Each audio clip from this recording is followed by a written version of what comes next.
서울시립과학관과 한국연구재단이 함께하는 토요과학 강연에 찾아오신 여러분을 환영합니다. 저는 오늘 진행을 맡은 서울시립과학관 박호진입니다. 울긋불긋 낙엽이 쌓이고 가을이 재정이 접어들었습니다. 오늘도 많은 분들이 참여해 주신 것 같은데요. 그만큼 오늘 주제가 흥미로운 주제가 아닌가 싶네요. 요즘 인공지능 기술이 떠오르면서 많은 분야에 적용되어 활약이 대단한데요. 치과 영역에서도 인공지능 기술이 적용되어 진료에 많은 도움을 준다고 합니다. 오늘은 치과 영역에서의 인공지능이라는 주제로 치주 질환과 치과용 임플란트에서 어떻게 인공지능이 적용되는지 알아보는 시간을 가져보겠습니다. 이 시간의 주인공이신 원광대학교 이재용 교수님을 모시고 보겠습니다. 이재용 교수님.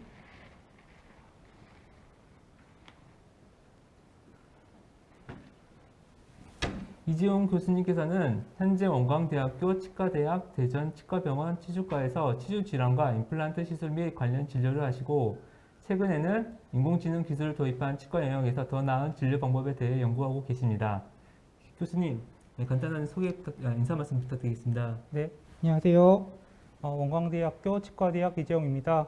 이렇게 온라인으로 삼아 토요과학 강연으로 만나뵙게 돼서 진심으로 반갑습니다. 네, 감사합니다. 옆에는 이제 신청자 입장으로 바라보는 서포터스가 강연자님께 몇 가지 질문을 드릴 겁니다.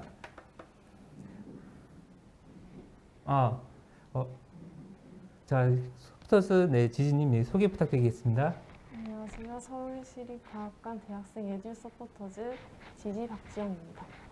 그러면 이제 강연을 시작해 봐야겠죠?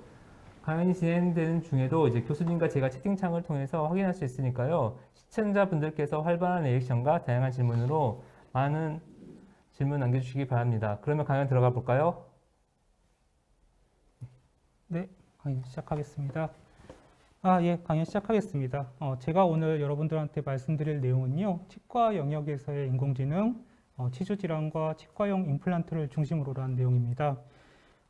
사실은 인공지능을 더 중심으로 좀 말씀을 드리려고 했는데 제가 강연을 준비하면서 해보니까 치과에서 특히 치주질환과 임플란트에 대해서 잘 내용을 모르면 왜 이 부분에 인공지능을 적용해야 되는지 알기가 좀 어려울 것 같더라고요. 그래서 여러분께 인공지능을 중심으로 얘기 드린다기보다는 치주질환하고 치과용 임플란트에 대해서 조금 더 자세히 설명을 드리고 거기에 왜 치과에 인공지능이 적용돼야 되는지 거기에 대해서도 조금 더 추가해서 말씀드리는 쪽으로 좀 강연을 좀 진행하도록 하겠습니다.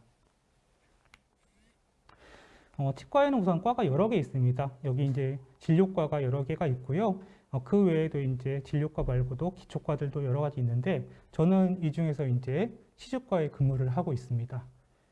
치주과가 뭘 하는 곳이냐? 먼저 거기 알아봐야 되겠죠. 그래서 저희 치주과는 이제 보시면은 여기 그림이 있는데 그림에 보시는 것처럼 치아가 있고 그 치아 주변에 이제 핑크색의 살이 있죠. 이 살, 잇몸이죠. 잇몸과 그 아래 뼈, 잇몸뼈, 저희가 보통 치조골이라고 부르는 잇몸뼈가 있는데 이 두 군데에 발생하는 이제 질환을 예방하고 진단하고 치료하는 역할을 하는 게 저희 치주과의 역할입니다.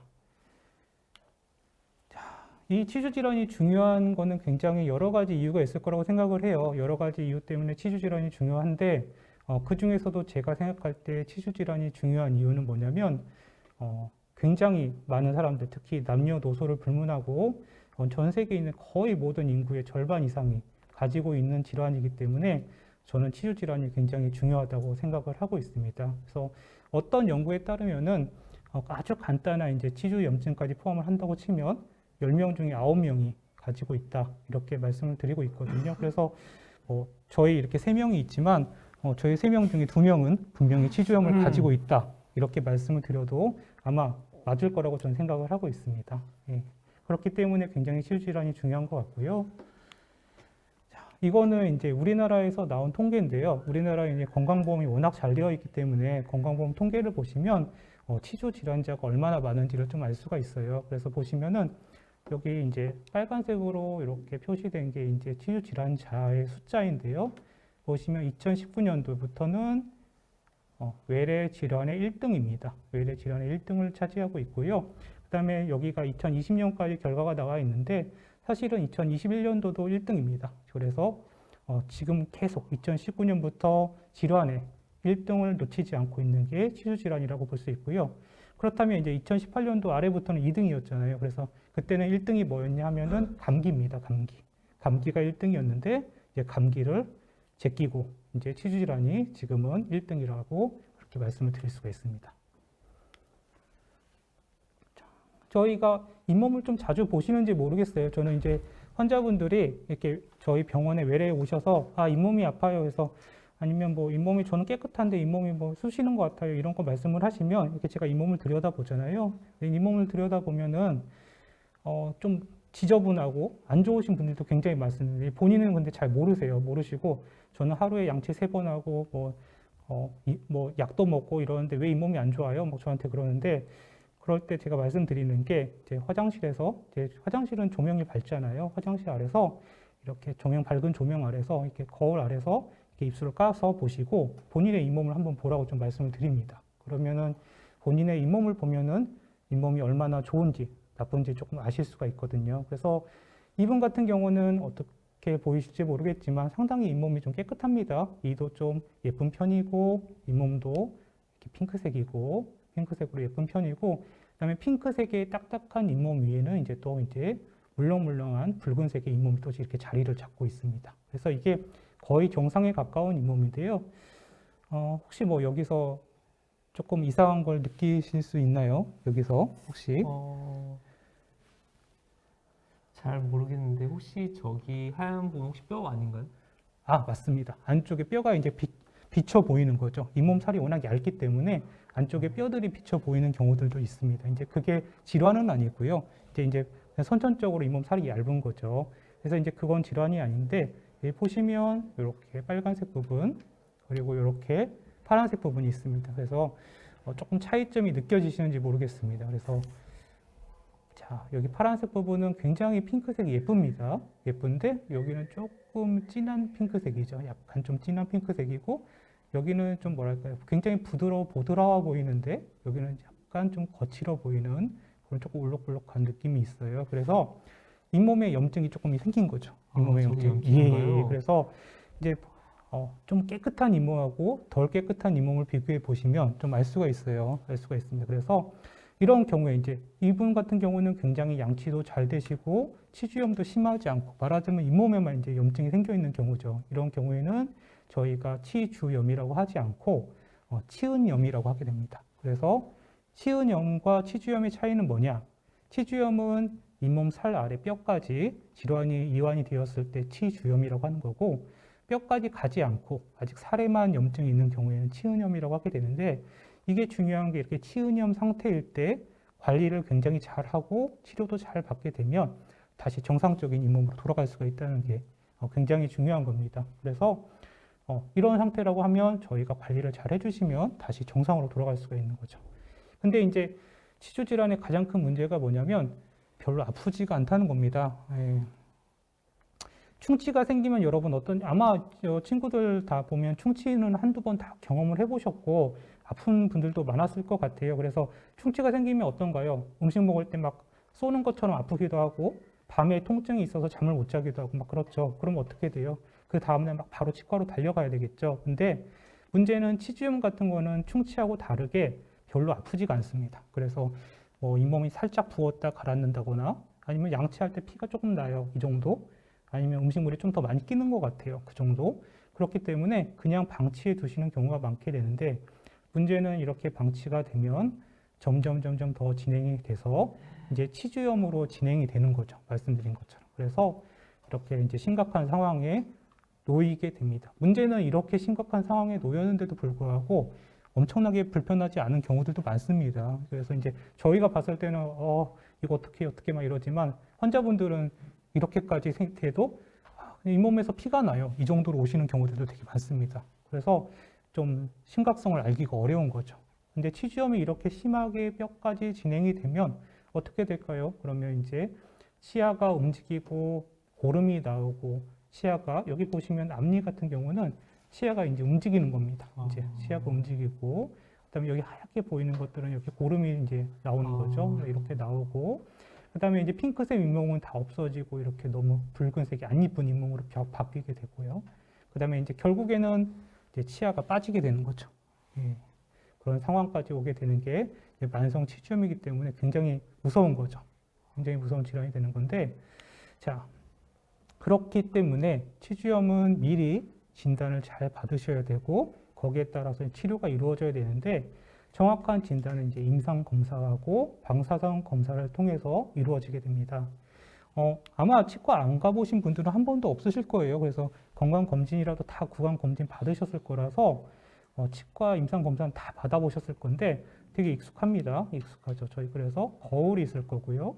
그 다음에 핀셋이 있고, 그 다음에 이렇게 꼬챙이, 작은 꼬챙이가 있고, 큰 꼬챙이가 있습니다. 그래서 이 작은 꼬챙이는 이제 치주 탐침이라고, 탐침이 되는데, 요거 같은 경우는 이제 충치를 검사하는 기구가 되고, 이렇게 긴 꼬챙이 같은 거는 저희가 치주낭 측정기라고 해서 이제 저희 치주과에서 잇몸을 이제 검사하는 데 있어서 가장 많이 쓰는 기구입니다. 그래서 이걸 조금 더 자세히 보여드리면 이렇게 생겼어요. 그래서 너무 밝아서 잘 보이는지 모르겠습니다. 근데 이제 긴 이렇게 꼬챙이처럼 생겼고 여기에는 이렇게 눈금이 그려져 있어요. 눈금이 그려져 있어서 작은 눈금은 하나에 1mm고 긴 눈금은 이제 제품에 따라 다른데 2mm에서 3mm 정도가 됩니다. 그래서 이제 길이를 측정할 수 있게 이렇게 만들어져 있고요. 이거를 이렇게 잇몸 속에 집어넣는 겁니다.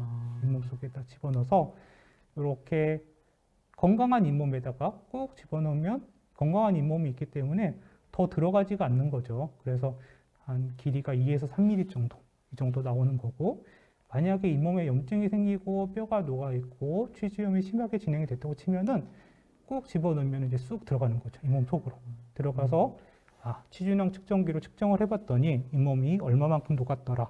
이렇게 이제 검사를 할 수가 있는 거죠. 저거 할 때 혹시 아프지 않을까요? 네, 맞습니다. 그래서 이제 말씀을 좀 드릴게요. 예, 맞습니다. 굉장히 아픕니다. 예, 그래서 이거는 이제 저희 학생이 이제 마네킹을 대상으로 해서 연습을 하는 거예요. 보면은 이렇게 치아를 둘러가지고 치주낭 측정기로 이제 꼬챙이를 이제 치아 하나하나마다 이제 쭉 둘러가면서 꼭꼭 찔러보는 거죠.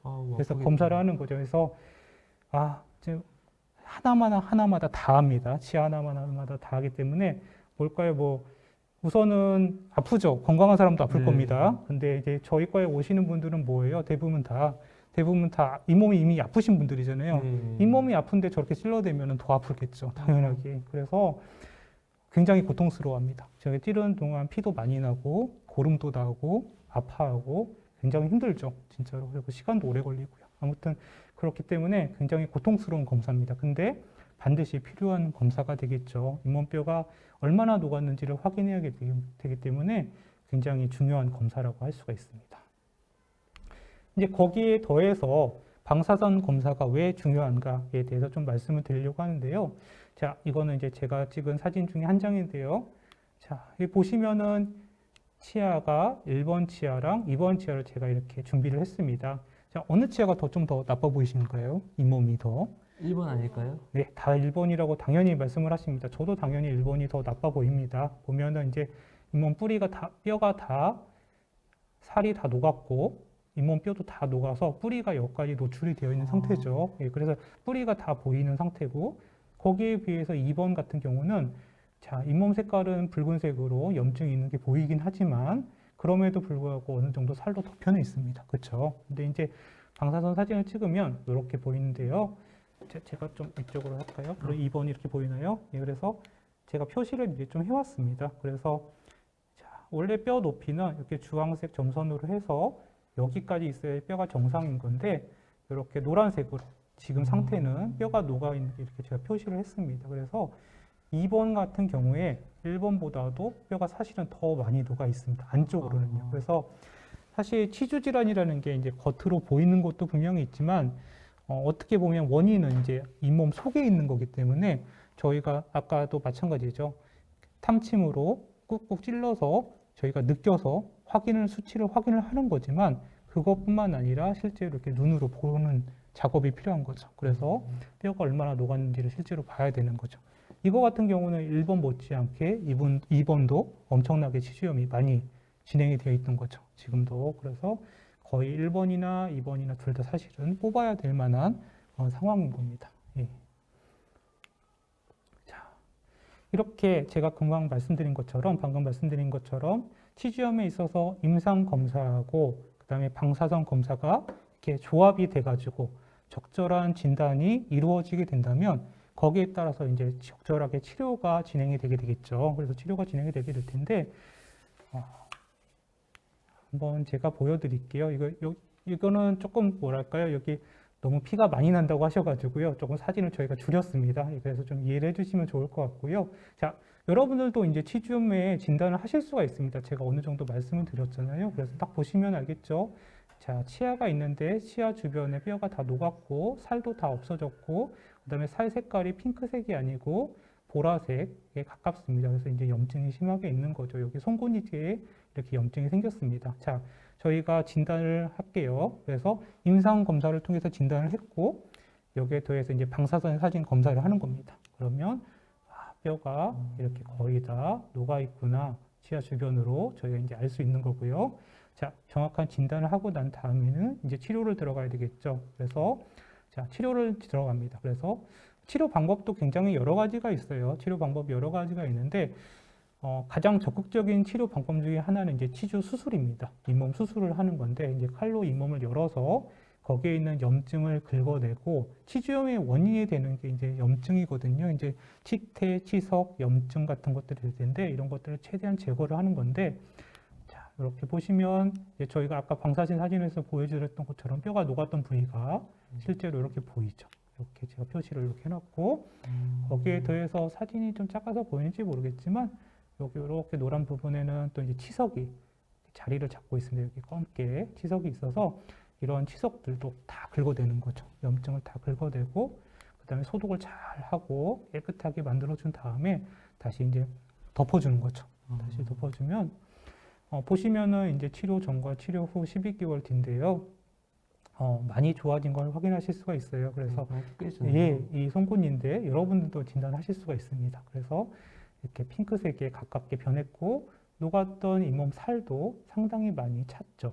정상은 아닙니다. 정상은 아니지만 굉장히 많이 찼고 이 정도에서 유지만 잘 되신다면 훨씬 오래 쓰실 수가 있겠죠. 그래서 또 방사선 사진도 보면은 원래 아까 보여드렸던 치료 전 사진인데요. 여기 치료 후에 찍은 사진을 보시면 뼈가 상당히 많이 찬 것을 볼 수가 있습니다. 네, 그래서 이런 식으로 치료가 잘 되면 굉장히 도움이 많이 될 거겠죠. 도움이 굉장히 많이 될 거고요.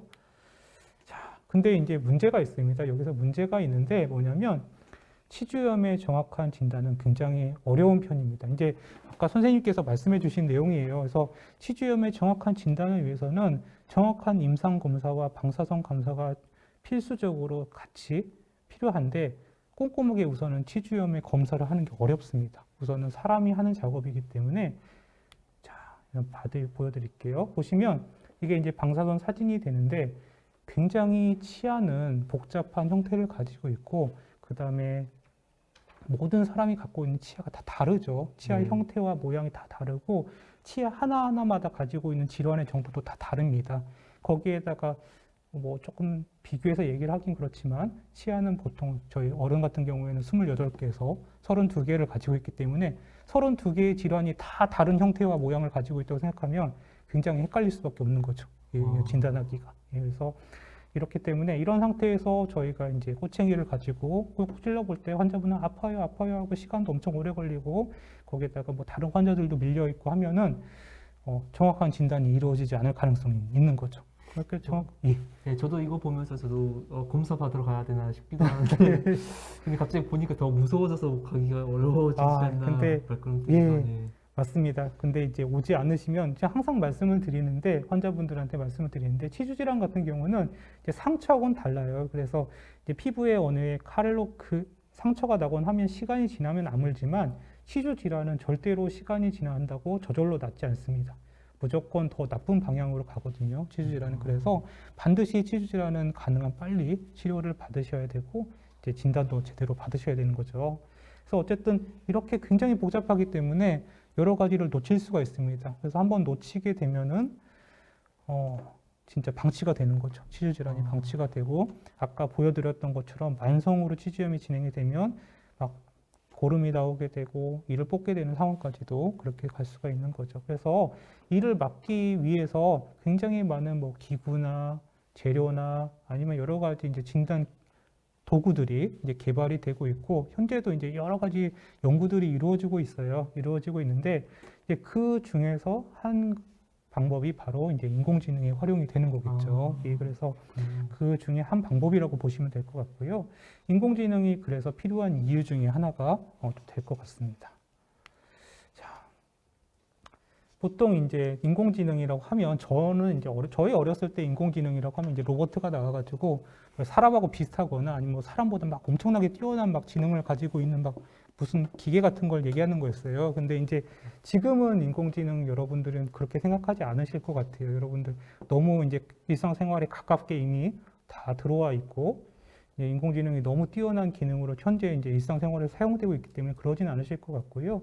그 인공지능 중에서도 이제 저희가 많이 사용하는 거는 이제 딥러닝이라고 하는 이제 인공지능의 하위 분류의 인공지능이죠. 딥러닝을 많이 사용하고 있는데 딥러닝은 이제 많은 이제 친구들이 아마 알고 있을 겁니다. 굉장히 많이 나오는 거기 때문에 그래서 인공신경망을 가지고 사람의 뇌를 모방을 해서 자기 스스로 어떤 자료를 가지고 규칙을 찾아내고 학습을 해서 뛰어난 결과를 도출해내는 그런 인공지능 중에 하나죠. 그래서 뭐 저희 굉장히 아마 많이 쓰고 있으실 거예요. 뭐 핸드폰 같은 거에 사진이 엄청 많은데 여기서 꽃 사진을 치면은 검색을 하면 꽃을 자동으로 찾아준다던가, 예, 아니면 뭐 유튜브에서 자동으로 자막을 생성해 준다던가, 아니면 뭐 챗봇 서비스 같은 거 다 이런 것들이 지금 딥러닝으로 해서 만들어져 있는 인공지능이기 때문에 예, 일상생활에서 굉장히 많이 쓰고 있습니다. 이제 특히 딥러닝 같은 경우는 이제 이미지 영역에서는 굉장히 강점을 가지고 있기 때문에 특히 치과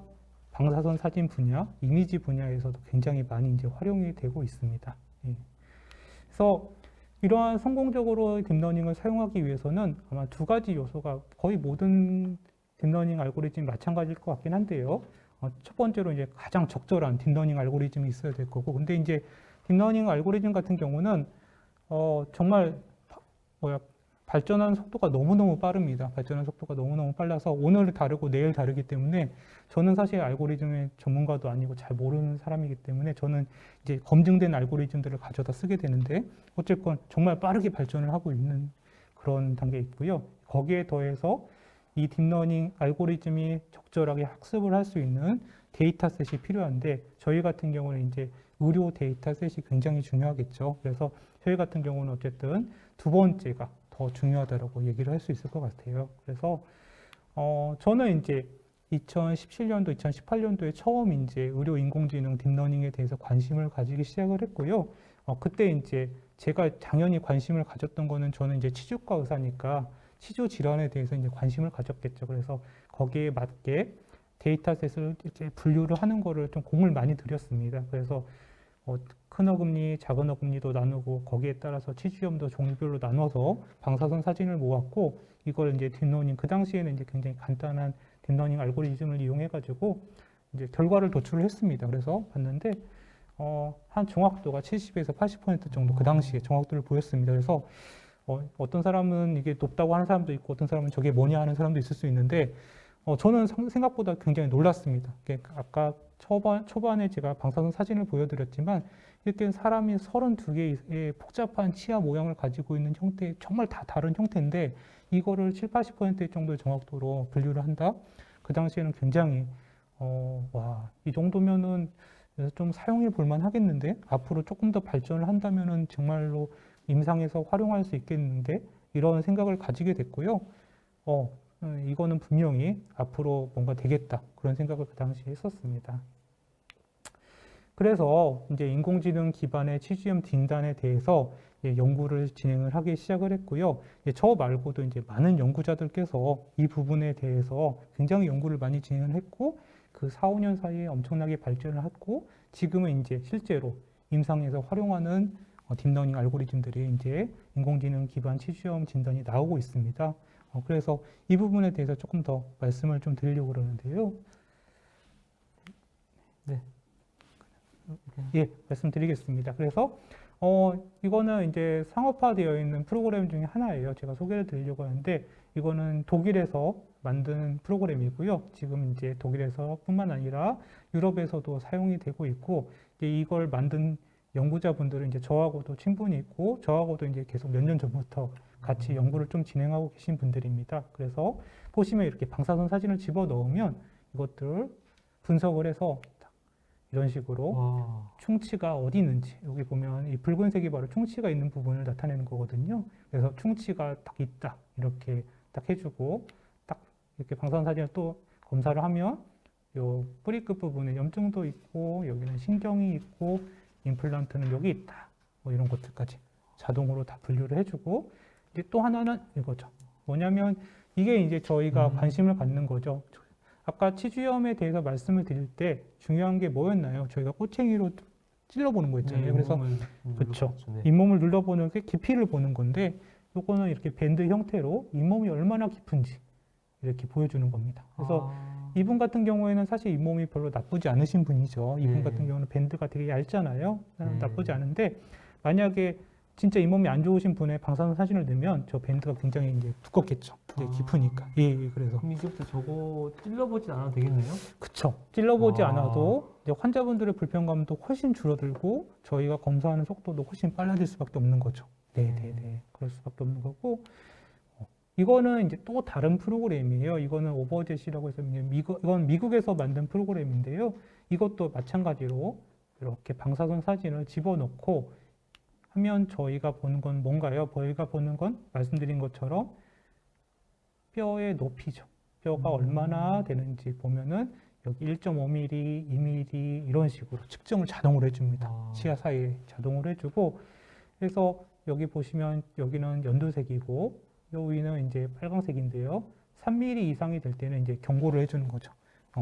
치주염이 이거는 진행되고 있다. 예, 그래서 이거는 뭔가 조금 더 적극적인 치료가 필요하다. 좀 봐야 된다 그러는 거죠. 예. 네, 이거 보니까 이제 환자뿐만 아니라 이제 의사 선생님도 이제 작업이 편해질 것 같아요. 그렇죠. 예, 말 그대로 사람이기 때문에 되게 어려운 부분이 있습니다. 이제 계속 32개의 치아를 돌돌돌돌 검사를 하는 게 쉽지 않거든요. 많은 피로감 줄 것 같아요. 피로감도 많이 있을 수 있고, 환자분이 우선 아파하시면 야. 어렵습니다. 저희도 우울증질 하거든요. 그래서 예. 이거 더 깊이 찌르면은 막 화낼 것 같은데 예, 이런 것도 있는 거죠. 예, 그렇기 때문에 이런 면에서는 굉장히 도움이 많이 될 수 있는 거죠. 네, 지진님 어떻게 생각하세요? 저거 보면서 어떤 느낌이 드세요? 쉽게 알아볼 수 있어서 활동하는 게 좋은 것 같아요. 그렇죠. 예, 그리고 정말 빠르게 되기도 하고, 우선은 환자분이 안 아프면 또 수능도가 또 좋아집니다. 예, 아프지가 않아야죠. 예, 그래서 이런 프로그램들이 잘 지금 많이 사용이 되고 있고, 특히 이 미국 프로그램 같은 경우는 이제 FDA 승인을 받았기 때문에 뭐 미국 보험하고 연계돼-가지고 조금 더 적극적으로 활용되고 있는 그런 상황에 있고요. 근데 이제 문제는 뭐냐면, 제가 이제 이런 인공지능 연구를 쭉 하다 보니까 좀 한계점이 아직까지는 있습니다. 한계점이 아직까지는 있는데, 여러분들도 그 한계점을 다 아실 수가 있어요. 제가 다 말씀을 드렸기 때문에.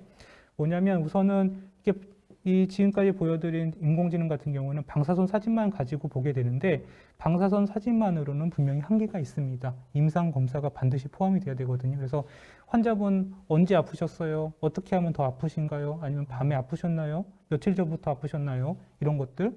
아니면 뭐 아픈 정도가 어떻게 되나요?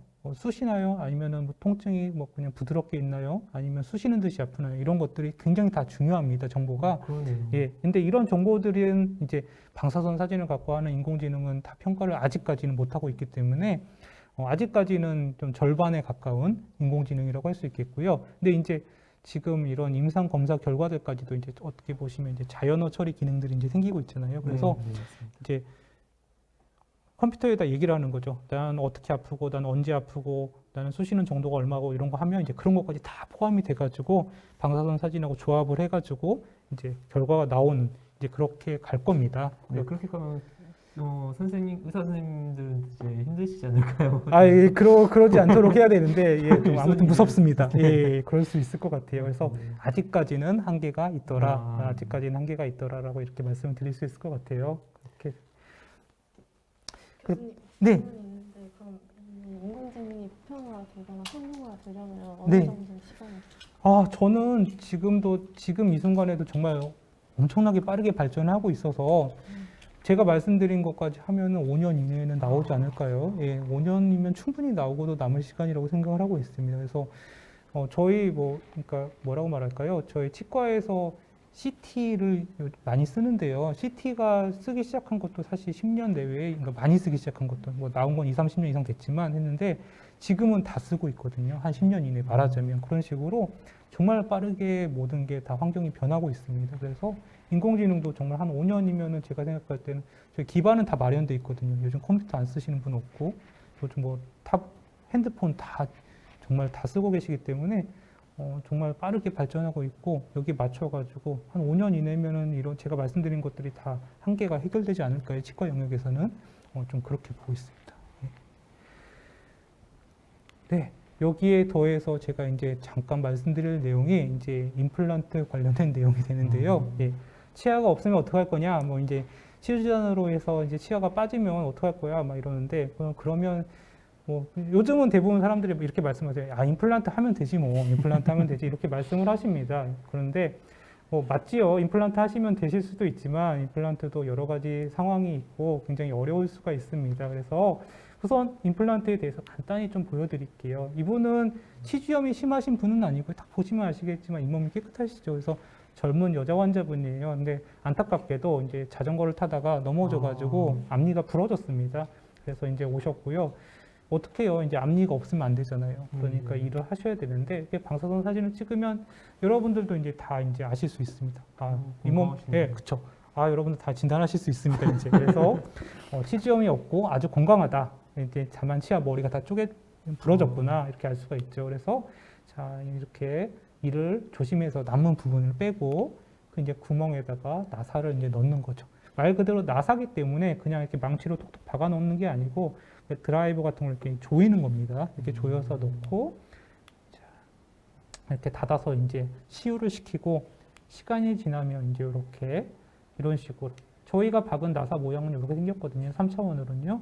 2차원 방사선 사진으로 찍으면 이제 이렇게 보이고 나사선들이 쭉 보이고 이렇게 위로 올라갈수록 이렇게 좀 뭐랄까요? 깊어지는 모양으로 되어 있다는 걸 알 수가 있죠. 그렇게 생겼고 시간이 지나서 이제 이런 이제 모양을 딱 만들면 이런 식으로 만들어지고요.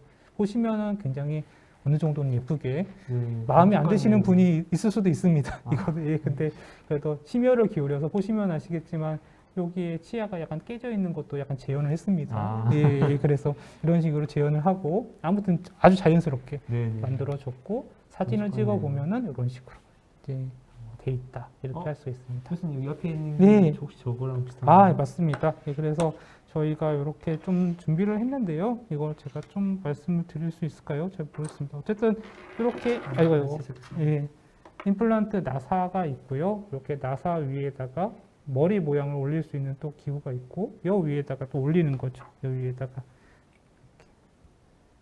이렇게 올려서 이렇게 예쁘게 치아를 만드는 거예요. 근데 말 그대로 나사입니다, 여러분. 티타늄으로 만들어진 나사기 때문에 충치가 생기진 않죠. 충치가 절대로 생기진 않는데 그럼에도 불구하고 문제점이 꽤 있습니다. 예, 그래서 그 부분에 대해서 조금 더 말씀을 드리고 그렇기 때문에 필요한 인공지능에 대해서도 좀 말씀을 드리겠습니다.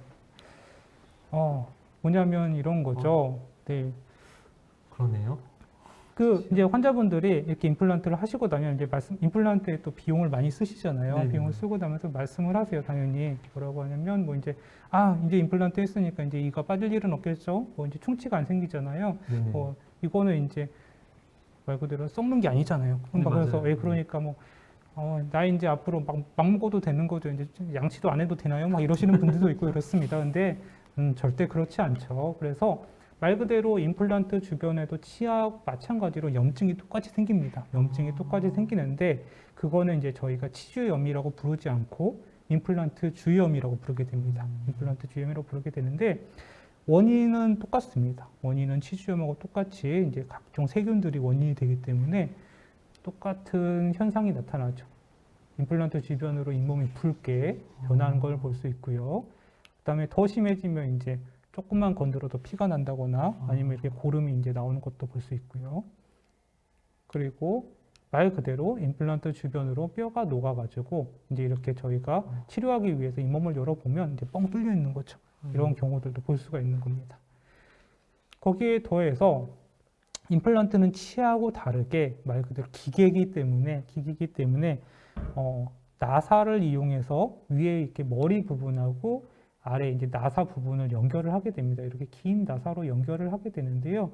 그러다 보니까 이제 임플란트 하신 분들 아마 학생분들은 없을 거예요. 거의 없을 건데 어쨌거나 임플란트 하신 분들 중에서 많은 분들이 쓰다 보면 이제 임플란트 머리 부분이 들썩들썩합니다. 왜냐하면 나사가 오래 쓰다 보면 풀리거든요. 나사가 나사로 조여놓은 거기 때문에 사실 풀릴 수밖에 없습니다. 풀릴 수밖에 없고 그래서 나사가 풀리면 어떻게 하나요? 그건 조이면 되겠죠. 사실은 다시 조여주면 나사니까 조여주면 되는데 문제는 오랫동안 나사가 풀린 나사를 방치하게 되면 이런 식으로 나사가 부러지는 거죠. 이런 식으로 나사가 부러져서 이렇게 목이 부러진다거나 이런 것들이 생길 수가 있는 거죠. 자,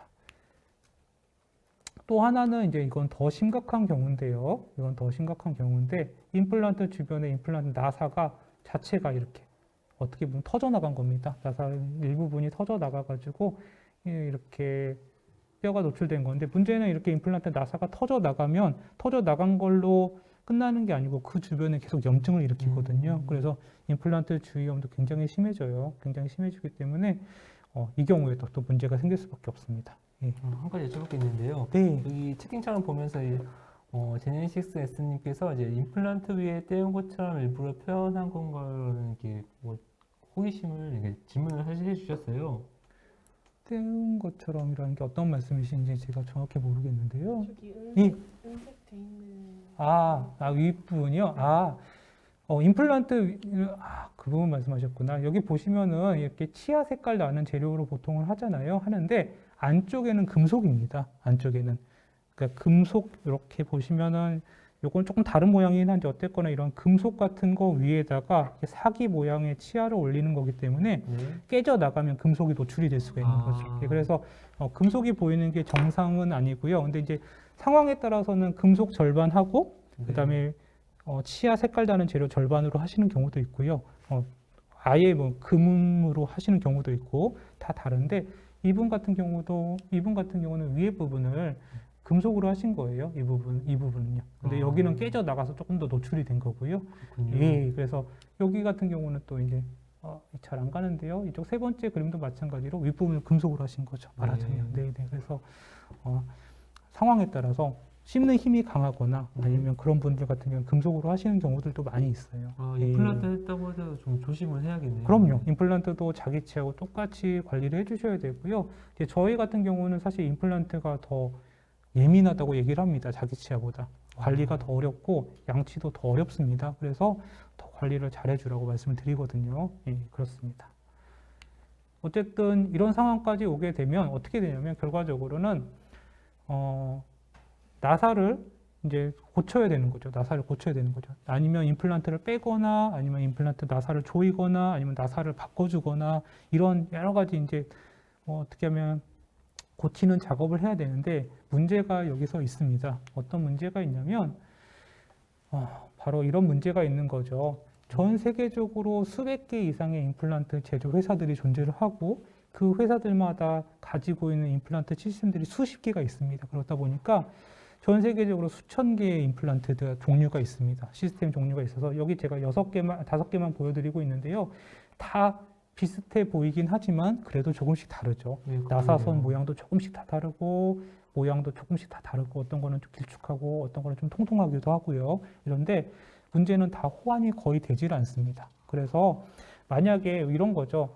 내가 H과에서 임플란트를 했는데 그 H과에서 수리를 받으려고 하면 저희가 편하게 할 수가 있겠죠. 네. H과에서는 어떤 임플란트를 자기가 썼는지 알기 때문에 선생님께서 썼는지 알기 때문에 근데 H과가 어디 멀리 이사를 갔다거나 아니면 H과가 없어졌다거나 아니면 해외에서 임플란트를 하시고 국내에 오신 분들도 있을 수 있죠. 그런 경우는 본인 입안에 심은 임플란트가 뭔지를 모르는 분들이 대부분이세요. 그러니까 어떤 임플란트인지 모르시는 거죠. 근데 이제 문제는 임플란트가 이제 고장이 난 거죠. 그래서 이걸 수리를 해야 되는데 말하자면 저희 치과에 오셨는데 제가 딱 방사선 사진을 보고 이 임플란트는 A 임플란트입니다. 그러니까 A 기구로 고칩시다. 제가 이렇게 말씀을 드리기가 굉장히 어렵습니다. 왜 그러냐면 방사선 사진만 보고 이게 A 임플란트라는 걸 제가 100% 확신할 수가 없는 거죠. 예, 그런 경우들이 굉장히 많습니다. 그런 경우들이 굉장히 많게 되거든요. 그래서 미국 같은 경우에는 이제 이런 거죠. 미국에서 이거 운영하는 사이트인데요. 네. 이 사이트 이름이 What Implant is That입니다. What Implant is That이거든요. 그래서 이 임플란트는 뭐냐? 그래서 자기가 심은 임플란트가 뭔지 모를 때, 아니면 환자분들이 모를 때 찾아볼 수 있게 이런 레퍼런스 사이트를 만들어 놓은 거죠. 이런 것들도 있고, 우리나라에서는 어떻게 하나요? 우리나라에서는 역시 카카오톡으로 하겠죠. 예, 카카오톡으로 하게 됩니다. 그래서 카카오톡으로 물어보는 거죠. 이제 뭐 경험이 많은 선생님들이 있는 카카오톡에다가 선생님 이거 임플란트 종류가 뭐예요? 이제 다른 치과 선생님 물어보시는 거죠. 그러면 이제 선생님들이 보시고 이거는 A 임플란트 가능성이 높습니다. 이렇게 말씀해 주시는 건데 경험을 바탕으로 한 거기 때문에 굉장히 어느 면에서는 신뢰도가 높을 수도 있지만 어느 면에서는 굉장히 어렵죠. 굉장히 어렵습니다. 그래서 이게 진짜 신뢰도가 얼마나 될지에 대해서는 아무도 알 수가 없는 거죠. 사실은요. 네. 그래서 어렵고 그렇기 때문에 이제 이건 제가 아까 보여드렸던 제 임플란트인데 3차원과 2차원 사진을 보시면 어떻게 구별을 하실 수 있을 것 같습니다. 네, 이 사진을 보고 이 방사선 사진을 보고 이 3차원 임플란트다 이렇게 보실 수 있을까요? 이거? 글쎄, 저기 홈이 살짝 예. 있는데 그 홈 부분도 뭐 회사마다 조금 다르지 않을까 싶기도 하고. 네, 맞습니다. 다 다르거든요. 그래서 어떤 특징을 잘 진짜 찾아낼 수 있는 사람 같은 경우는 아마 쉽게 조금 구별하실 수도 있을 거예요. 근데 이제 못 하시는 분들도 분명히 있겠죠. 사람마다 다 다르시기 때문에. 근데 여기에 더해서 방사선 사진이 다 제각각입니다. 그러니까 똑바로 찍은 방사선 사진만 있으면 정말 좋을 텐데 이렇게 사람이 움직이기도 하고 그다음에 방사선 조사 각도가 다르기도 하고 이러다 보니까 이 나사선이 잘 보이지가 않는 경우들이 굉장히 많아요. 이렇게 보이지 않고 이 경우에는 올바르게 찍었다면 뭔지 알 수 있는 임플란트인데 이렇게 찍어놓으면 잘 모를 수 있는 거죠. 이게 이제 겹쳐 보이기 때문에. 그다음에 이제 뭐 방사선 사진을 조금 이런 식으로 찍어놓으면 윗부분이 잘려서 보이지가 않으면 또 구별하기가 어렵기도 하고 또 어떤 경우에는 방사선 사진의 노출이 굉장히 과할 경우에는 이렇게 하얗게 완전 뭉개져 보이기도 하고요. 이런 경우들이 굉장히 많습니다. 이런 경우들이 많아서 이제 임플란트 그렇지 않아도 구별이 어렵고 헷갈리는 임플란트가 더 구별하기가 어려워지게 되는 거죠. 네. 그래서 이제 저 같은 경우에는 그거에 좀 착안을 해서 이제 그러면 치과형 임플란트 시스템을 검출하는 데 있어서 딥러닝 알고리즘을 활용하면 어떨까 하는 생각을 했었어요. 이게 이제 한 2018년도, 2019년도 정도 했었고요. 굉장히 이 당시에는 그렇게 많이 지금은 또 많이 연구를 하고 계시지만 이 당시에는 그렇게 많이 하시는 분들이 많지는 않았습니다. 그래서 저는 이제 이거를 검출하기 위해서 이제 연구를 진행을 했고요. 처음에 이제 시작은 이제 3개로 시작을 했습니다. 3개로 시작을 해서 저희 병원에서 사용하는 3가지 임플란트 종류를 놓고 이렇게 착착착 놓고 자 한번 찾아봐 했더니 한 97.9% 굉장히 높은 정확도를 보였고요. 이제 사람한테 놓고 본다고 해도 3개 정도는 사실 저희가 쉽게 구별할 수 있을 수도 있어요. 3개 정도는. 근데 그렇고 이제는 6개를 놓고 했습니다. 6개를 하고 사람은 6개는 좀 버겁습니다. 사실은 사람은요. 사람 6개를 놓고 하면 그럼에도 불구하고 한 95% 정도의 정확도 굉장히 높은 정확도를 보였습니다. 굉장히 높은 정확도를 보여서 딥러닝이 실제로 진짜 임플란트 시스템의 분류에 있어서 굉장히 도움이 될 수 있구나 이런 생각을 좀 했었고요. 그렇게 따지면 임플란트 분명히 인공지능이 치과 의사보다는 더 잘할 것 같은데 그래도 어느 정도 근거가 필요하죠, 사실은. 그래서 비교해 볼 만한 좀 그런 연구가 필요했고요. 그래서 간단하게 저희가 이걸 조사를 해봤었습니다. 조사를 해봤는데 좀 그래프가 복잡해 보이기는 한데 그렇게 복잡하지는 않습니다. 그래서 이제 보통은 인공지능의 정확도를 평가할 때는 보통 저희가 이제 민감도하고 여기 민감도하고 특이도를 보통 보게 되는데요. 그래서 민감도도 높고 특이도도 높은 여기입니다. 여기 부분에 많이 모여 있을수록 정확도가 높다라고 얘기를 합니다. 그래서 인공지능 같은 경우는 이 선으로 이렇게 표시가 되어 있고요. 이제 이 점으로 표시된 부분은 치과 의사들입니다. 그래서 예를 들면은 이제 이런 임플란트는 굉장히 뭐랄까 좀 날씬한 특징적인 임플란트예요. 그래서 치과 의사들도 구별하기가 굉장히 쉬운 임플란트거든요. 이런 경우에 보니까 거의 다 인공지능보다 더 좋거나 아니면 비슷하게 정확도를 보이고 있다. 이렇게 볼 수가 있고요. 또 하나는 이제 이거 같은 경우는 굉장히 평범한 임플란트입니다. 평범한 임플란트를 놓고 봤을 때는 대부분의 치과 의사들이 인공지능보다 아래쪽에 정확도가 아래쪽에 있고 어떤 치과 의사들 같은 경우는 아주 생뚱맞게 이렇게 정확도를 보이는 경우들도 분명히 있었습니다. 예. 지금 채팅창에 어떤 질문이 들어왔는데요. 치과 진료 기록 공유 데이터베이스 같은 건 없나요? 네, 맞습니다. 그런 게 있으면 정말 좋을 것 같은데요. 근데 그런 게 아직까지는 없습니다. 아직까지는 없고요. 그다음에 이제 치과가 만약에 제가 정확하게는 잘 모르는데 폐업을 하게 되면 치과 기록을 이제 보건소로 옮기게 되어 있거든요. 근데 이제 말 그대로 보건소에 기록을 옮겨 놓는 거지 그거를 누가 공유를 하는 건 아닙니다. 그래서 만약에 몇 년 아마 기록을 보관을 하시겠죠. 그래서 그 안에 내 임플란트에 문제가 생겼다면 아마 보건소에서 찾아보실 수는 있을 수도 있어요. 폐업을 했다면. 근데 만약에 어디 이사를 가셨다거나 먼 데로 그렇다고 하면 그거는 이제 거기까지 가지 않는 이상은 알기가 굉장히 어렵죠. 그리고 이 의무 기록 같은 경우에는 보통 이제 전화로 한다고 하면 내 거 뭐예요? 그러면 잘 알려주기가 어렵기도 하거든요. 예, 본인이 확인이 잘 어려우니까요. 네, 개인정보니까요. 예, 그래서 아직까지는 이 부분이 어렵고요. 말씀하신 것처럼 정말 공유화가 되면, 근데 이제 당연히 의무 기록 공유에 있어서는 보안 문제가 굉장히 중요하기 때문에 이 부분이 해결이 되면 앞으로는 제가 생각할 때는 이 부분도 같이 해결이 될 수도 있을 거라고 그렇게 생각을 하긴 합니다. 예. 굉장히 좋은 질문 주셨네요, 정말로. 이건 예. 약간 사회적인 뭔가 타협점이 그렇죠. 필요하겠네요. 예. 그래서 아직은 조금 어려운 상태시고요. 그다음에 이제 앞으로는 아마 좀 그런 부분도 아마 개선이 되지 않을까요? 그래서 조금 여담으로 말씀을 드리면 그러니까 이런 개인 사소한 의무 기록은 아니더라도 이제 큰 의무 기록들 그러니까 이제 건강보험 관련된 기록들이 이미 크게 다 공유가 되고 있거든요. 이제 그런 기록들은 저희가 좀 볼 수가 있어요. 이제 앞으로 이제 이런 작은 기록들까지 아마도 되지 않을까요? 앞으로는 그렇게 이런 생각을 하고 있습니다. 예. 네, 미래에 더 나은 사회를 위해서 예. 좋은 시스템이 만들어지기 바랍니다. 네, 보완이 되면 더 잘 될 거라고 생각을 하고 있습니다. 예. 그리고 이제 인공지능이 치과 의사를 정말 도와줄 수 있을지 이 부분에 대해서도 저희가 연구가 좀 필요하죠. 그래서 아주 간단한 저희가 연구를 했으면 실험이라고 해야 될까요? 연구를 좀 해봤습니다. 그래서 치과 의사 총 44명한테 300장의 이미지를 줬습니다. 방사선 이미지를 주고 300장인데 종류는 6종류. 그래서 그러니까 한 종류당 30개씩이죠. 그래서 주고 야 이거 구별을 해봐라 하고 얘기를 하고 구별을 하게 하고 한 달 정도 뒤에 다 잊어먹은 뒤에 똑같은 설문지를 주고 거기에다가 인공지능이 이미 답을 적어놓은 걸 같이 줬습니다. 근데 이제 이거는 말 그대로 인공지능이 적어놓은 답이지 정답은 아니거든요. 그래서 이건 이제 인공지능은 이렇게 생각한다는데 너는 어떻게 생각하니? 이렇게 다시 물어본 거예요. 다시 물어봤고요. 이때 인공지능은 한 80% 정도의 정확도를 보였고 치과 의사는 한 60% 정도의 정확도를 보였었는데 한 달 뒤에 인공지능의 도움을 받았더니 거의 인공지능하고 비슷할 정도의 정확도를 보였고요.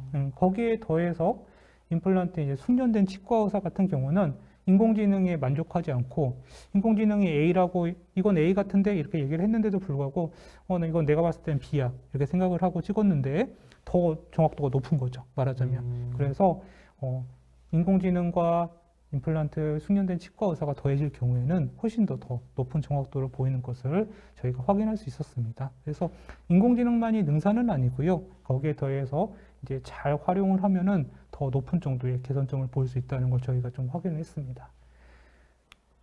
재밌는 내용이네요. 예. 저도 이걸 하면서 실제로 이런 결과가 나오는구나 이렇게 해서 좀 놀란 것이 좀 있습니다. 예, 그렇고 이거 무슨 사진인가요? 이거는 이제 굉장히 어떻게 보면 데이터 과학에서는 유명한 격언이라고 할 수 있는데요. 이제 쓰레기를 넣으면 쓰레기가 나온다는 얘기입니다. 그래서 말 그대로 아무리 좋은 알고리즘이 있어도 아무리 좋은 환경이 있어도 거기에 사용되는 데이터가 좋지 않으면 결과가 절대로 좋을 수 없다는 걸 얘기를 하고 있거든요. 그래서 저희 의료 쪽도 마찬가지죠. 의료 데이터 같은 경우는 일반 데이터보다 구하기도 더 어렵긴 하지만 신뢰도가 굉장히 높은 데이터가 필요합니다. 그래서 예를 들자면 방사선 사진을 보여주고 이건 암입니다. 당신은 수술이 필요합니다. 이런 얘기를 하는데 이게 신뢰도가 굉장히 낮다고 하면은 저희가 사용할 수가 없겠죠. 예, 그래서 사람의 생명을 이렇게 건드리는 거나 아니면 사람의 몸을 건드리는 거기 때문에 의료 데이터는 신뢰도가 굉장히 중요한데 이제 임플란트 데이터도 마찬가지죠. 이 A 방사선 사진을 보고 이 시스템이 A입니다. 이렇게 얘기를 했는데 신뢰도가 낮다고 하면 저희가 A 재료를 준비할 수가 없잖아요. 그렇죠? 네, 그래서 굉장히 신뢰도가 중요하고 특히 앞서서 말씀드린 것처럼 치과용 방사선 사진 같은 경우에는 임플란트 시스템이 종류가 수백 개, 수천 개이기 때문에 그 그것들을 어느 정도는 모을 필요가 있습니다. 모을 필요가 있어서 제가 지금까지 뭐 6개, 그 외에 또 몇십 개 좀 준비를 하긴 했지만 부족하죠. 굉장히 아직도 신뢰도 면에서는 부족합니다. 그래서 우리나라에서도 그렇고 해외에서도 그렇고 신뢰도 있는 데이터셋을 모으기 위한 작업을 굉장히 많이 하고 있습니다. 이제 그 중에 하나가 이제 저희 과학기술정보통신부에서 이제 AI 허브라고 하는 사이트를 만들어서 신뢰도 있는 데이터셋을 모으고 있거든요. 그래서 여기 보면은 이제 뭐 자연어 데이터셋도 있고 영상 데이터 이런 것도 있고 있는데 여기 헬스케어 데이터셋 안에 저희 치과용 데이터셋들도 있습니다. 그래서 이제 여러분들께서 이제 들어가서 보시면은 어떤 활용은 하시기는 어려우세요. 왜냐하면 이걸 활용하기 위해서는 이제 뭐 허락 같은 게 필요하거든요. 허락 같은 게 필요해서 활용하시기는 어렵지만 어떤 종류가 있는지는 다 보실 수가 있으세요. 그래서 헬스케어 데이터셋에 들어가 보면 이제 말하자면 이런 식으로 치과용 임플란트들을 이렇게 저도 이제 여기 참여를 했었거든요. 이렇게 모아놨습니다. 그래서 42종류의 임플란트 시스템에 대해서 한 16만 장 이상의 이미지들을 이렇게 신뢰도 있게 모아놨고요. 그래서 이런 것들이 이제 굉장히 필요한 거죠. 이제 의료 데이터셋을 모으는 데 있어서 굉장히 필요한 거고, 지금 이렇게 모아놨고, 앞으로도 이제 더 자료들이 많이 모여질 거기 때문에, 임플란트 시스템 분류에 있어서 딥러닝 활용이 굉장히 유망할 거라고 좀 생각을 하고 있습니다. 그래서 앞으로 더 기대되네요. 기술이 발전한다고 하니까. 이거는 정말 더 발전할 수 있을 것 같습니다. 그래서 저는 어떻게 말씀드려야 될까요? 임플란트 관련해서는 지금도 신뢰성 있는 데이터셋이 계속 쌓이고 있고 알고리즘도 계속 발전을 하고 있고 치주질환에 관련해서도 지금 자연어 처리 기술도 계속 발전하고 있고 거기에 방사선 처리 기술도 발전하고 있기 때문에 앞으로 굉장히 유망할 수밖에 없다. 네, 이렇게 말씀을 드릴 수밖에 없을 것 같아요. 그래서 제가 관련해서 말씀드릴 수 있는 내용은 지금 여기까지인 것 같고요. 네. 그다음에 마지막으로 이제 저희 학회에서 홍보하는 내용이 있어서 제가 한 장 갖고 왔습니다. 예, 그래서 3월 24일이 저희 잇몸의 날이에요. 3월 24일이 항상 잇몸의 날이라서 3개월마다 잇몸을 사랑하자 이렇게 해서 3월 24일인데 저희가 또 324 수칙도 만들었거든요. 그래서 3분 이상 칫솔질을 하고 1년에 2번 스케일링을 받고 그다음에 424일까지 잇몸을 잘 닦자 이렇게 하면은 정말 건강한 잇몸을 가지고 평생 쓰실 수 있습니다. 이렇게 광고를 하고 있습니다. 예. 임플란트도 마찬가지겠죠? 마치 임플란트도 똑같습니다. 네. 예. 그래서 잇몸을 잘 관리해 주시면 정말 건강한 삶을 누리실 수 있지 않을까 그렇게 생각하고 있습니다. 예. 벌써 이렇게 시간이 됐네요. 네. 이지영 교수님께서 준비하신 내용으로 벌써 시간이 이렇게 많이 지났는데요. 오늘 소개해 주신 인공지능이 적용된 치과 진료가 이제 환자의 불편과 고통을 줄여주고 이제 아파도 이제 가기 어려워하는 이제 치과의 모습이 이제 이미지가 개선되지 않을까 싶네요. 네. 그러길 바라고 있습니다. 네, 오늘 토요과학 강연은 이만 마무리하고요. 유익한 시간을 만들어주신 이재영 교수님께 다시 한번 큰 박수 부탁드리겠습니다. 네, 감사합니다. 네, 다음 11월 19일에 이제 식욕과 섭식 행동의 조절이라는 주제로 다시 찾아오도록 하겠습니다. 네, 지금까지 시청해주신 여러분 대단히 고맙습니다. 모두 행복한 주말 보내시고 다음에 또 만나겠습니다. 네, 감사합니다.